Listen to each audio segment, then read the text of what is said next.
Eh bien, salut tout le monde, j'espère que vous portez tous très bien. Aujourd'hui, on va jeter un coup d'œil à la figurine de chez McFarlane Toys DC Multiverse. Le Joker, version classique, qui est très nice. Ça nous vient avec plusieurs trucs. Ça nous vient, bien sûr, le poisson.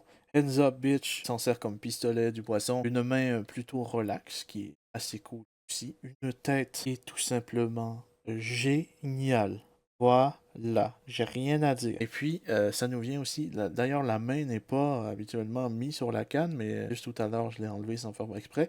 Ça nous vient d'ailleurs avec une canne. Oh, pas mal. Et ça nous vient avec un jeu de cartes qui a Cupwick dessus. Et ça nous vient avec une main semi-branlette. Voilà. Et donc voilà, c'est le Joker classique. Il n'y a pas grand chose de plus à dire. C'est le Joker de la lignée DC Multiverse qu'il faut absolument prendre si vous êtes un collectionneur. Parce que oui, il y a eu les trois Jokers. Il y a eu le Joker avec la face toute déranchée, dégueulasse. Et voilà, ça c'est le classique. C'est le classique que tu mets avec ton Batman classique, que tu mets avec Harley Quinn si un jour. S'il vous plaît, Harley Quinn, s'ils peuvent un jour nous sortir une Harley Quinn et pas de la série animée. Voilà, la première qu'on a eue est sortie de la série animée et puis on l'a plus jamais revue dans la série Multiverse. Il faut comment McFarlane Toys manque de figurines féminines dans la ligne. Déjà, Wonder Woman, ça a pris énormément de temps avant qu'on l'aille. Là, c'est Power Girl qui va sortir à la fin du mois normalement, ou du moins les précos vont commencer à la fin du mois. Donc, ça va être assez compliqué pour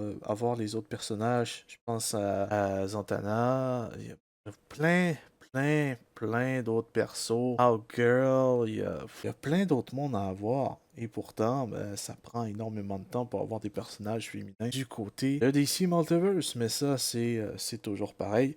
De toute manière, pour 2025, je compte ralentir au niveau des achats et prendre probablement plus de temps pour être sûr que c'est des trucs que je veux vraiment et que je veux pas dans un an revendre ou une connerie du genre parce que je suis pas le genre de personne qui collectionne des figurines au pif. J'aime collectionner les figurines pour être capable d'en faire une team, la compléter et puis d'être plus jamais y retoucher. Un peu comme mes Marvel Legends Avengers que j'ai quasiment fini. Et la Justice League aussi, j'ai quand même pas mal de monde qui sont proches de finir. Je veux dire, les membres classiques, il me manque juste Cyborg qui est là, quoi, qui arrive bientôt. Il me manque Cyborg, il me manque encore un peu de personnes. Green Arrow, j'attends qu'il en sorte un classique. Mais bon, donc ce Joker-là est vraiment pas mal. La Split, c'est double au niveau des genoux. Voilà, c'est le même body que sur la version Arkham, si je me trompe pas. Probablement juste ça au milieu qui a changé, mais il me semble que le costume, c'est le même aussi. Dommage qu'il n'ait pas peinturé les boutons. Peut-être d'un autre mauve plus foncé, ça aurait peut-être été cool. Donc voilà, rotation au niveau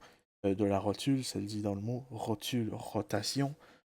Au niveau de la tête, ça bouge pas énormément, c'est à cause des cheveux derrière. C'est peut-être la figurine qui aurait peut-être dû mettre le cou avec la tête pour que ce soit le cou qui fasse le mouvement et non la tête. Mais bon, au moins tu peux, si jamais tu te prends un Mesco ou un truc du genre, tu peux switch la tête si t'aimes mieux cette tête-là que sur un autre. Donc ça c'est pas mal nice. Et puis voilà, au niveau des bras, ça bouge quand même pas mal. C'est double au niveau des bras, voilà. Il te fait un peu une John Cena You Can't See Me, voilà.